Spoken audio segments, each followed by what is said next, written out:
Hello and welcome everyone, a new episode of Money Means Business.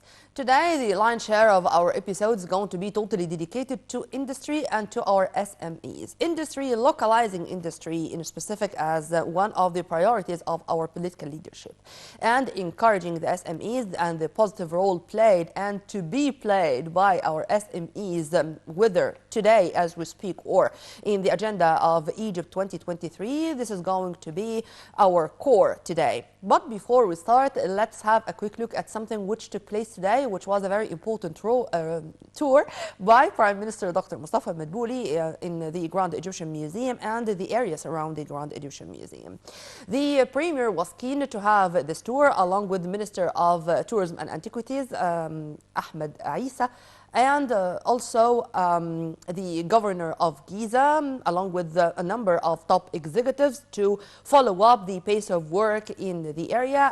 The premier was keen to tour, along with the top statesmen accompanying him, the area around the gym and the walkway which is built to connect the pyramids area and the gym.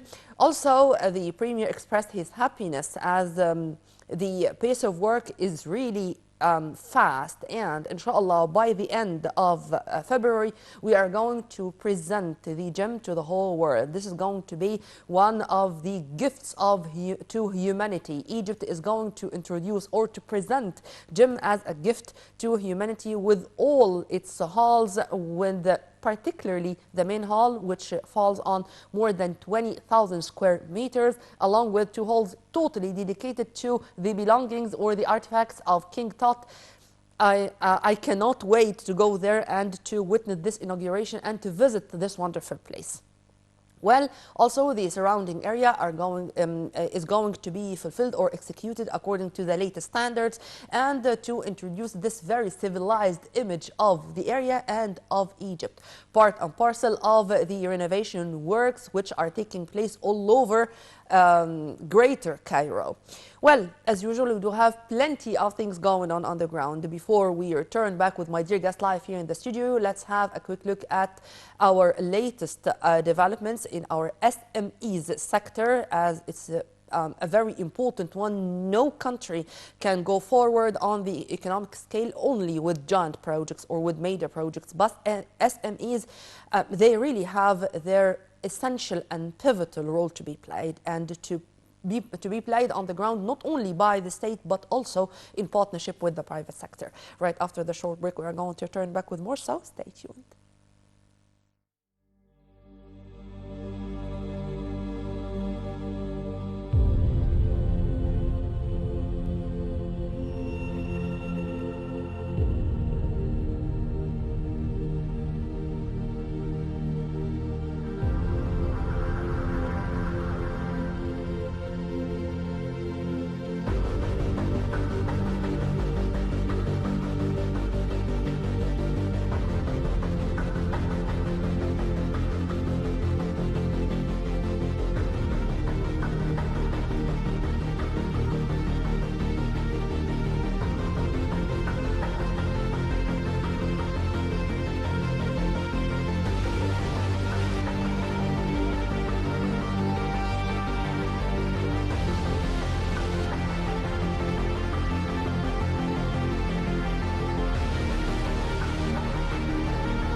Welcome back, and let's start immediately. But before we start, let me first welcome my dear guest live here in the studio, Mr. Mohammed Azam, our technology and SMEs expert. Thank you very much for being with us, sir. Thank you. Always pleasure and honor being with you.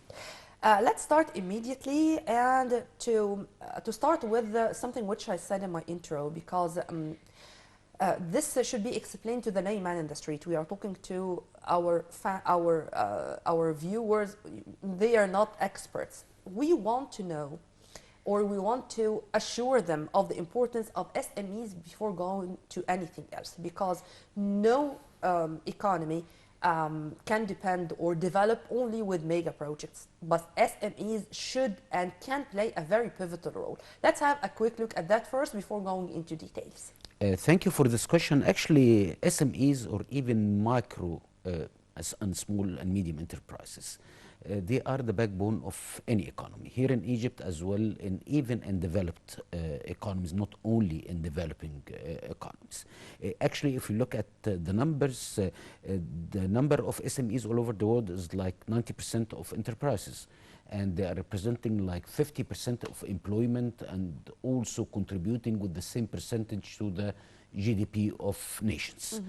So they are by default, by definition, they are a key contributor to the development because of the ability to create jobs, the ability to have very important role along the value chain.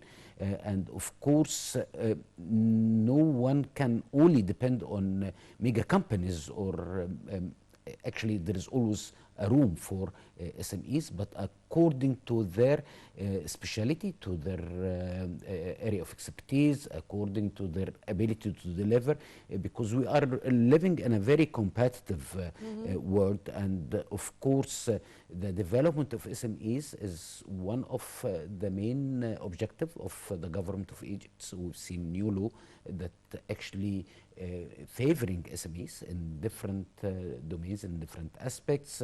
They have so many incentives, that including financial and non-financial incentives.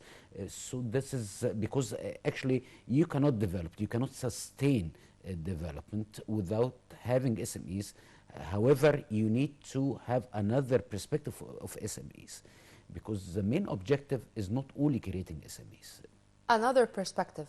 By the way, you said so many crucial points, but let's stop at this, because this is very important. New aspects. Because, you know, sir, when I'm talking about any field, and particularly economy, innovation is a key word. Innovation, sustainability, thinking out of the box, and in the same time, fighting bureaucracy and corruption. Because in my humble opinion, bureaucracy is a kind of corruption. Where are we regarding these things? If you look at bureaucracy, we have now very ambitious development plans and very ambitious actually procedures and very ambitious steps towards digitalizing Egypt.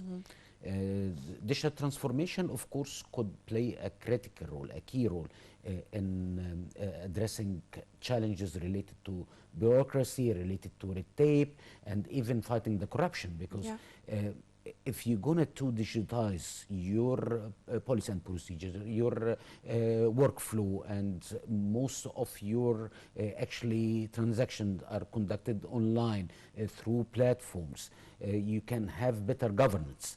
You can have a better kind of monitoring things. You can measure the quality of service you are providing as government to citizens, what's called G2C services, or G2B, or government to businesses, because you have certain frameworks that govern every step along the procedures, the business and the individual transaction that are carried out by individuals and businesses in all level, due to having such things automated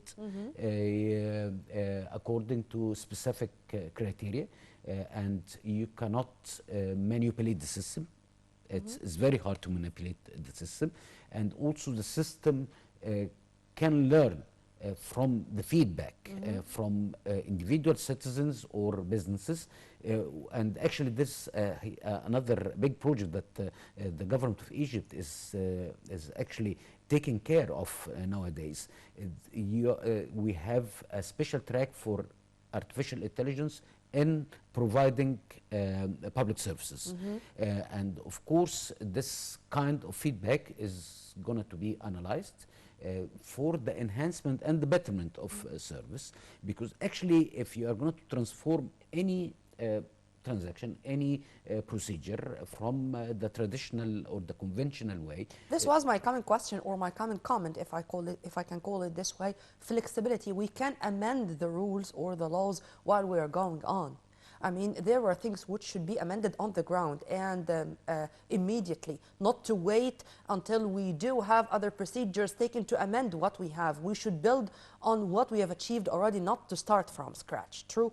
Very true, actually, because that's why digital transformation is a journey. It's something that you start, but it will never end. Because you are enhancing the processes all the time. You are considering availing new public services all the time. You are re-engineering every procedure, because you need to have the power of the digital platforms.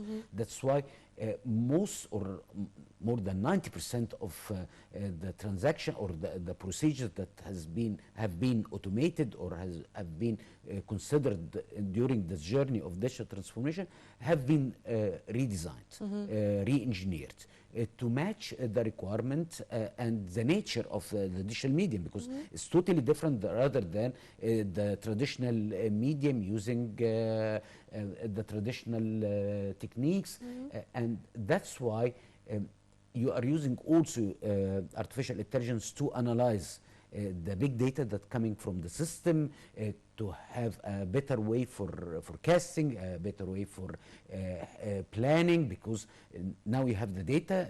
So if you have the data and analyze the data, you can come out with a lot of insights that could help the decision maker to make the proper decision. And a lot of ideas to support the startups, the newcomers in the investment field in general, because this is very important. Unfortunately, the whole world is suffering changes and challenges in the same time.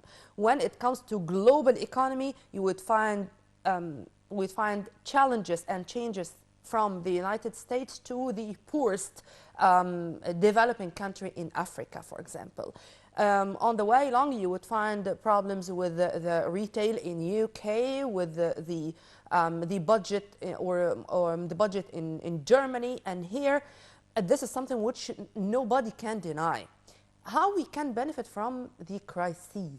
I mean, to meet the crises with the innovative ideas. And, for example, sir, you mentioned a very important point, which is the financial and non-financial services. And when I was honored to meet with the CEO of many banks here in Egypt, they were very keen to speak about the non-financial services they are introducing to their clients. To what extent this is important and implemented on the ground here in Egypt? There are two main aspects, actually.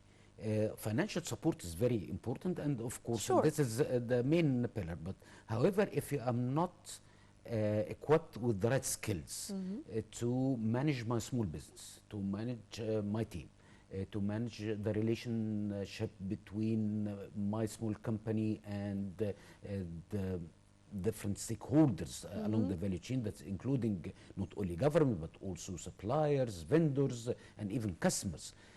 That's why I need to understand the dynamics of the business. I need to understand the effect of the emerging technologies on my current business practice, because actually technology is always altering and even disrupting the business, the normal business practice, not only on the private sector level, but also on the government level. And we're witnessing nowadays the evolution of the application of artificial intelligence in every single aspect in our life today. So non-financial services is very important to run my business. And also it's very important, if I would be competitive all the time. I need to be innovative. Innovation here, it doesn't mean that I'm producing new technology. This is very essential, of course, for tech-based startups or companies. However, for companies and startups working in different business domains, they need to use the technology, to utilize the technology, to have better optimization of the manufacturing, have a technology to have a better optimization of their logistics system. This would help them, of course, to lower the cost and be more competitive against competition, either internally or externally, because we are living in a connected world, and the competition by nature now is a global competition. A company here in Egypt is competing against the same company, or a company working in the same field, coming from United States or coming from China or coming from South Africa. So to be competitive, I need to use the technology to innovate new approaches, new Amen to business that. techniques. But this means that I know the field in which I'm going to invest my money in, where, how, I do have answers to these questions. But what about having the courage to invest in new fields? I mean, it's not an easy job to convince a new investor to invest in green hydrogen, for example, or in green fuel, or in new fields. I mean, do you think that now we do have the culture to have the risk, or still we are going to consider the money capital as coward, whatever its nationality is? Definitely, injecting money is a very serious decision. Yes. However, we are witnessing now the growth of what's called venture capitalists. This kind of investment mechanism is mainly designed by nature for investing in high risk but high return startups and companies, mainly working in the domain of technology. That's why we have like 170 startups. Were able to attract something like 800 million US dollars during the last year. The year before, this number was only 80 companies attracted, But like still, 500 are you million. satisfied with this number? Definitely, we have the potential for more. Okay. Because mainly in high-tech domain, because it's an industry which is based on brains, on intellectual brains, and of course we have this assets. So I would say Egypt is capable to attract more than double of this figure. And if you look at even the international reports, the last one issued by Forbes, for example, Forbes 30 under 30, for the best 30 startups who are actually owned by youngsters under 30. You'll have out of the 30 companies across the whole Middle East, 25 companies are coming from Egypt. Egyptians. So this is we should be very proud of. And of course, Egypt in the domain of startups, especially in high-tech domain, they are a point of attraction to many investments, either domestically or even on the regional level, as well as international level, because this kind of technology is a border crossing technology. So if you invent something based on, for example, a cybersecurity application, this is a big issue. You can sell it here in Egypt as well as. But I swear, sir, what you're talking about can be implemented on the tiniest example of industry. I mean, we do have a city, a pharmaceutical city, for example, and really the Egyptian medicines or Egyptian drugs are very famous with being that efficient, and we do export our pharmaceutical products worldwide. But what about the syringe? I mean, there are things which seems very tiny, very little, but if we do not take care or put them into account, they can cost us a lot. And here comes the brainstorming or the innovation side of the coin, if you agree with me on that. Sure. Actually, if you need to build a resilient, competitive economy, you need, actually, quality is not a matter of option anymore. Amen. And as well. Oh, I like the statement. quality is not an option anymore. Quality is not an option anymore. If we put that in mind, I think it's going to save us a lot, sir. Actually, because Thank you for the statement. no, all pleasure. Actually, because quality are because this is due to the we have open market. The dynamics of competition has changed forever, and if you are not be able to produce quality products and services that meet the taste of international or even the domestic markets, you'll have an issue because no one can compromise quality. No one will never consider quality because the market is there, the market is open, the competition is severe. So if you need to build resilient competitive economy, quality is always at the core of any product or service you deliver to your market segments, whatever the market segment is.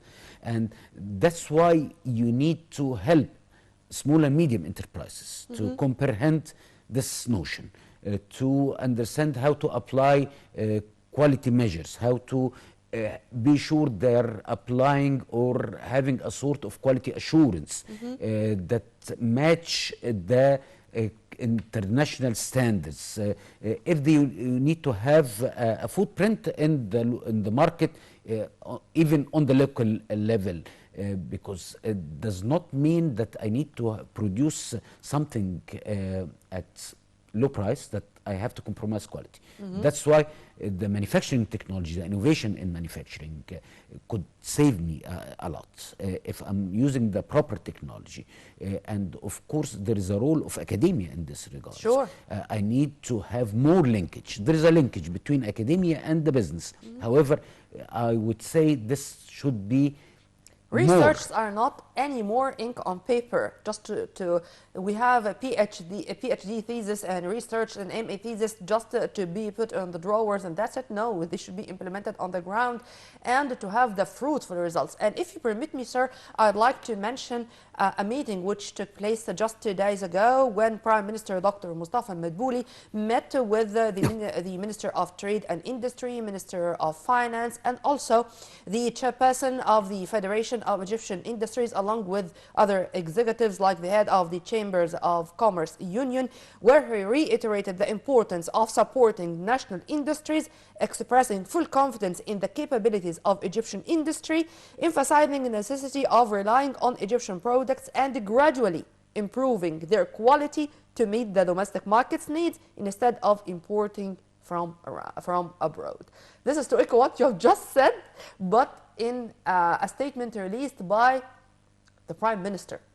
So implementing this on the ground needs a lot of coordination, not only among the state bodies, but with this strategic partnership, if I may call it this way, between the public and private sectors. True? Very true. Actually, if you need to have a real success, you need to have a real public-private partnership, because private sector is a key element of driving the economy. And of course, this is very important because you need to have a different perspective for SMEs. SMEs by nature are fragile and fragmented. That's why you need to consider clustering SMEs. Clustering, making all them together, having a broader perspective of their role within the supply chain, then you manage to cluster them. To Financial inclusion? Financial inclusion, vocational training. Yeah, but there is an umbrella. The umbrella, it should be something like the non-state actor, like the federations, for example. Okay. Federation of Industry, Federation of Egyptian Chambers of Commerce, and this is a mandate, actually, and I was working... It's not a luxury anymore. No, actually, Yes. this is a mandate Yeah. by them to have this kind, or to form such clusters, because clusters will help me as an economy to overcome the challenges faced by small and medium enterprises. They would help them to be able to export, because exports is not an easy task as well. And At for all. small and medium enterprises, this is really challenging. exporting is very costly. That's why I need to cluster them again to have to apply very. Sir, in your opinion, what are the most important obstacles in front of our exports, rather than the quality? Because we already agreed that quality is unquestionable, and the competitiveness, it's very fierce. And if we do not guarantee the quality of our product, then we are not going to have a place.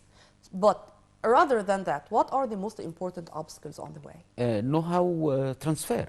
You need to transfer the know-how. The industries are becoming very advanced all over the world, thanks to the fourth industrial revolution and what's behind fourth industrial revolution. So I need to have a sort of knowledge transfer. I need to get experts helping such small and medium enterprises to be able to run their businesses in optimized way. They need to reduce cost, so they need to use technology. They need to improve the quality again and again. They need to use technology. They need to understand the dynamics of the regional and international market, and this is becoming very hard. And this was my coming question, which really came to my mind about regional and Africa. Because when it comes to Africa, Africa is such a market, and we are the gate to Africa by all means. How we can increase our exports to Africa in specific? Is it the lack of study, or we did not study as required the requirements or the needs of the African markets, so we can invade more African markets in the time beings, rather than, to find our way to Africa and not to let Africa depend on the northern side of the Mediterranean, because we are much closer. How we can achieve that on the ground? By having a real partnership between you and the African counterparts. You need to understand the markets there. You need to understand what they really need. You need to provide them with competitive, high quality products and services.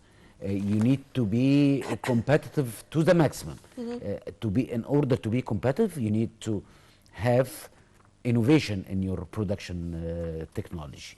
You need to have innovation in your marketing techniques. You need to have innovation on the level that how you run your business. You need to establish economic ties with the key players over there. You need to have a sort of, I would say... Sir, I'd like to be practical, and I'd like to give examples. You know, I was very proud, for example, when I knew that former Prime Minister Engineer Ibrahim Mahlab, when you see his photos in any of the African brotherly states in which we had mega projects there, you would find that the layman in the street in Congo, in Rwanda, or wherever, they knew who is Ibrahim Mahlab, because of being behind the renovation and development of many buildings, of many mega projects there.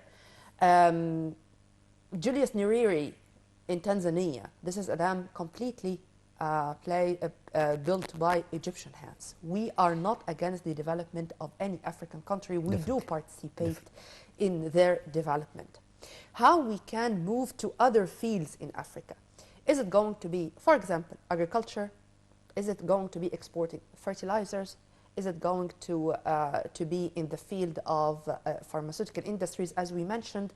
Is it going to be in industrial components to help in their industrial sector? Where we should start from?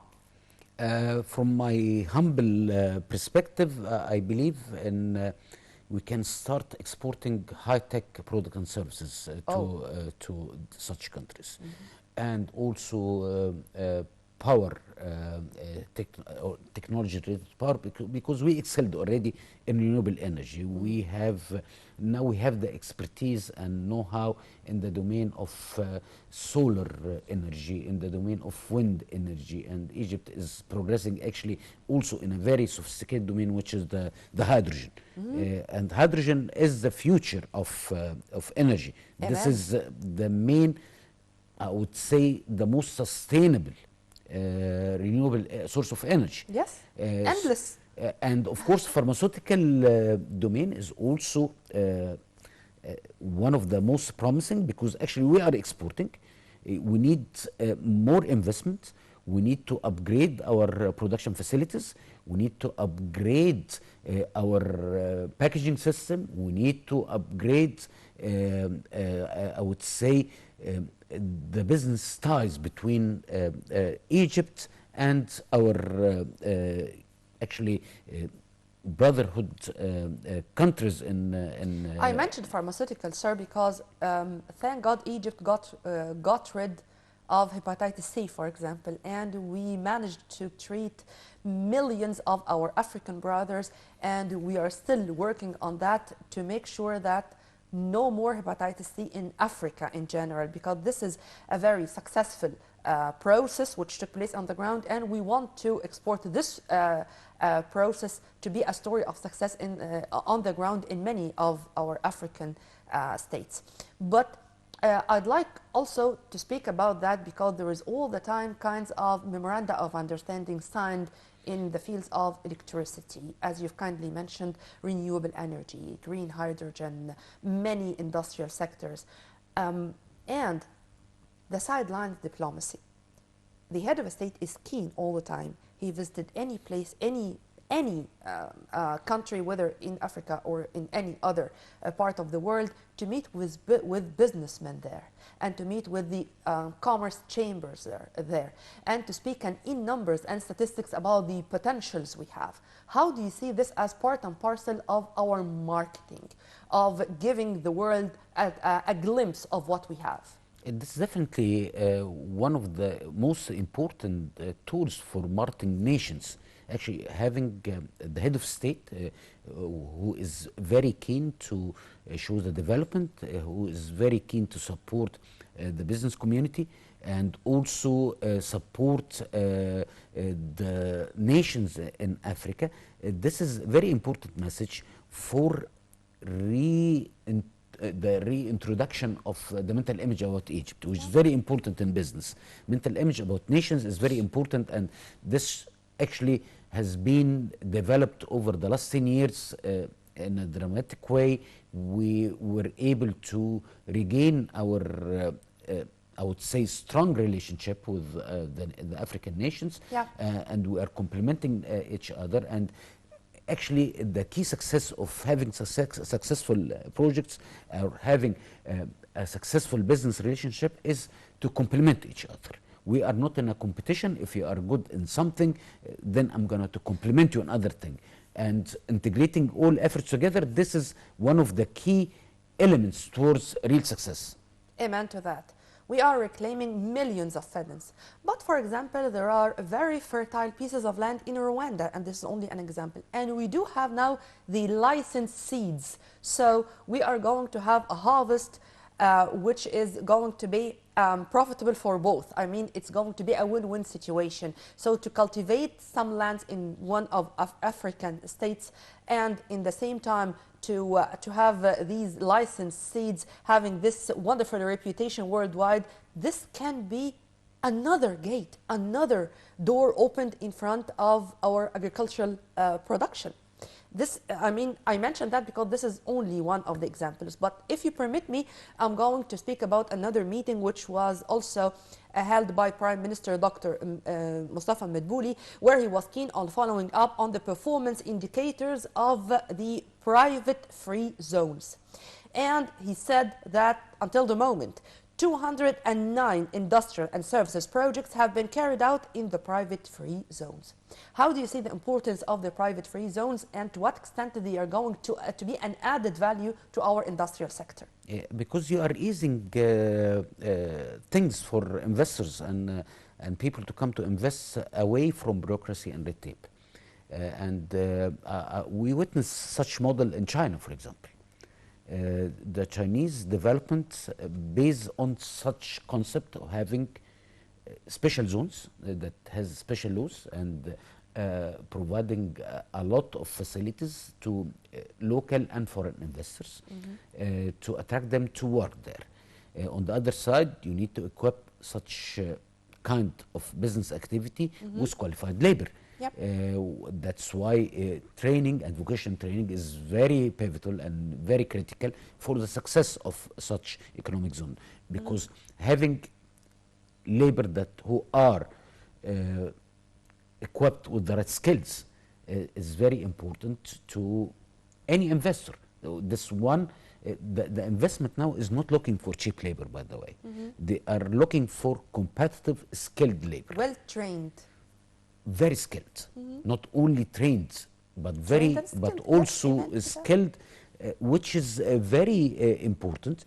That's why it's actually you are building a climate that have regulations that foster innovation, foster attraction of investment, foster or favoring the foreign investment to work freely and build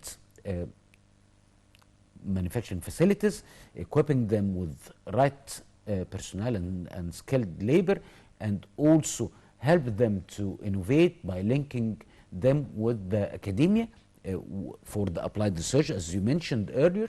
It's very important, not the basic research, but the applied research that's solving real challenges related to the industry itself. And of course, this is another area could actually attract more investment to the universities. We have now so many universities and they are advancing, and we have national universities, we have public universities, we have private universities, and of course if you would help them with the support of the business sector to innovate, this also will change the landscape of investment and will change the mental image about Egypt in this regard, as well as will help you to increase your I'm going to NCs. ask a question. I don't know if it is a Please. little bit far from what Please. we are saying or it's in its core. Now, I think the culture of the Egyptian society is really changing to the better, taking into account that a skilled technician is a treasure in himself. And when we do have very skilled technicians, meaning that we guarantee the success of any project, whatever its specialty is. Maybe you are going to have one engineer and 20 very skilled technicians, and by this we can guarantee success. And you can implement that on any project. True? Very true, because you Is can our culture moving forward? definitely look at the number of applicants for vocational schools. Yeah. And the most of the new vocational schools are led by the private sector. Yes. This is the beauty of it.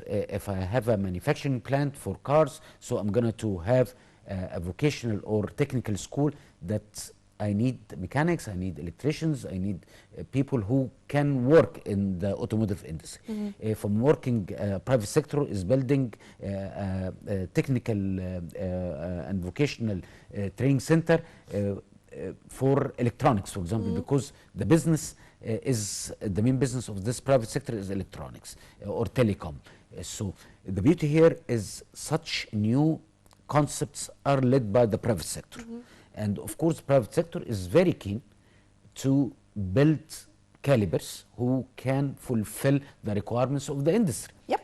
So there is no more generic requirements, or I'm just going for a technical school just because I don't have high score that could help me to go to a university or the mainstream education. So if something like this is quite clear and is implemented and is very successful, and the waiting list is huge, more than can you imagine, and such vocational and technical schools are picking up the best applicants for their study actually. And also this has been implemented in the tech universities.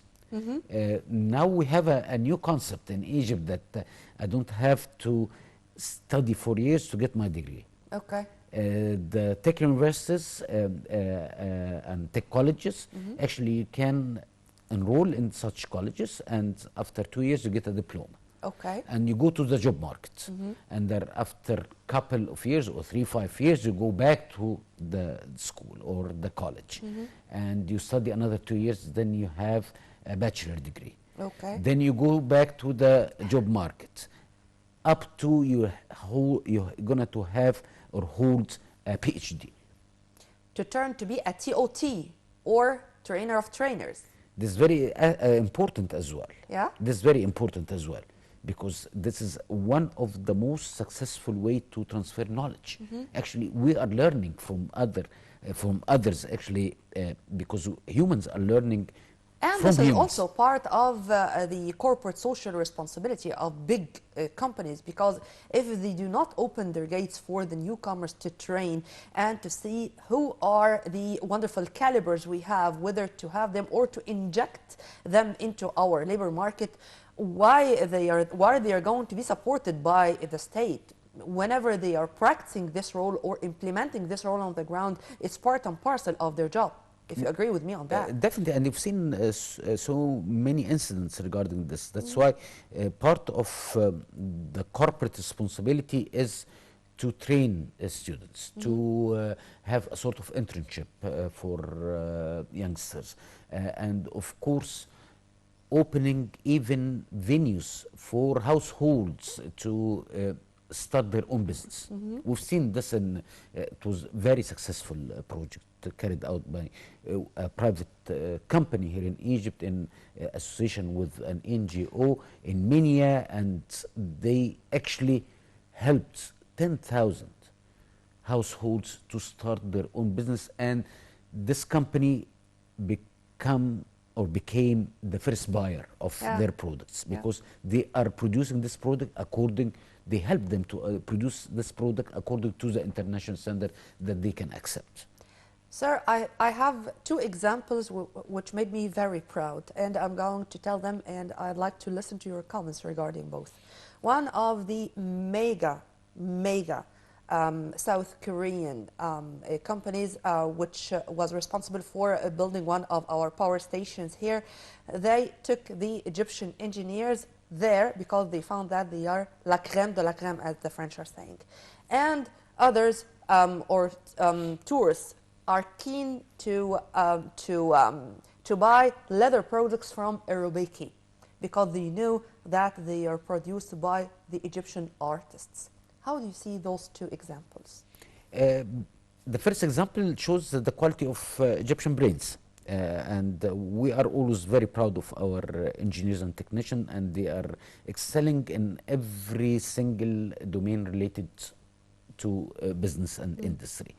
The other one is very important, that you have a traditional way to deliver your traditional products, and of course April and business is few billion US dollar business, and you need to have your own brand. And now we are witnessing some Egyptian brands are becoming very well known, not only on the regional level but also on the international level. And we hope that this is going to continue in many fields. Well, sir, I enjoyed our discussion, and we are going to leave you with the promise to see you again in more episodes of Money Means Business. Thank you, sir. Always pleasure and honor being with you. Thank you so much. We were very much delighted to have with us Mr. Mohammed Azam, our expert in technology and SMEs. And by this, we come to the end of our episode, but we are going to leave you with a bundle of some of the economic events which took place in the past 7 days. With all my love, this was Nurmina Abdurrahman.